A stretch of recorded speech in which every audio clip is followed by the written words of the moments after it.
আজকের গল্পটা হচ্ছে বেস্ট ফ্রেন্ডকে নিয়ে, যারা একই পাড়ায় একই সাথে বড় হয়েছে, একই স্কুলে একই ক্লাসে লেখাপড়া করেছে।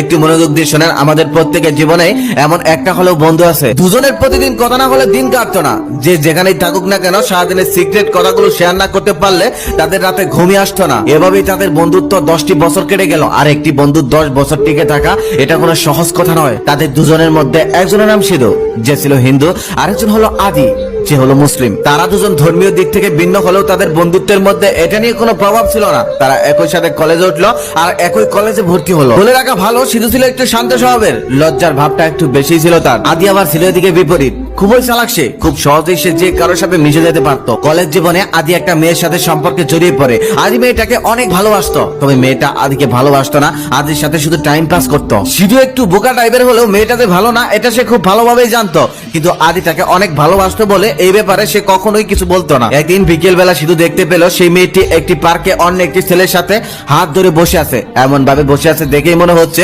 ওখানে স্বামী স্ত্রী বসে আছে। তারপর সিধু দৌড়ে চলে গেল আদির বাসায়, আর সেখানে যাওয়ার পর সমস্ত ঘটনা খুলে বলল। সমস্ত ঘটনা শুনে আদি রেগে গিয়ে সিধুকে মারলো এক থাপ্পড়। থাপ্পড়টা খাওয়ার পরেও সিধু কোনো প্রতিবাদ করলো না, আস্তে করে আদির বাসা থেকে চলে আসলো আর নিজের বাসায় এসে ডায়েরিতে লিখে রাখলো সেই থাপ্পড়ের কথা, একটি ব্যাড মেমোরিজ হিসেবে। তারপর প্রায় অনেকদিন কেটে গেল, তবে তাদের মধ্যে আর কোনো যোগাযোগ হলো না। আদি মেয়েটাকে এতটাই বিশ্বাস করতো যে কিনা 10 বছরের পুরনো বন্ধুটার কথাও বিশ্বাস করলো না এবং উল্টো তাকে থাপ্পড়ও মারলো। কিন্তু একদিন বিকেলে আদি নিজেই দেখতে পেল সেই মেয়েটি অন্য একটি ছেলের সাথে খুব ক্লোজ ভাবে ঘুরে বেড়াচ্ছে। এটা দেখার পর তার কান্না চলে আসলো, এক পর্যায়ে কেঁদেও ফেললো। কিন্তু তার কান্নার কারণ ওই মেয়েটি ছিল না, তার কান্নার কারণ ছিল তার বন্ধুকে এই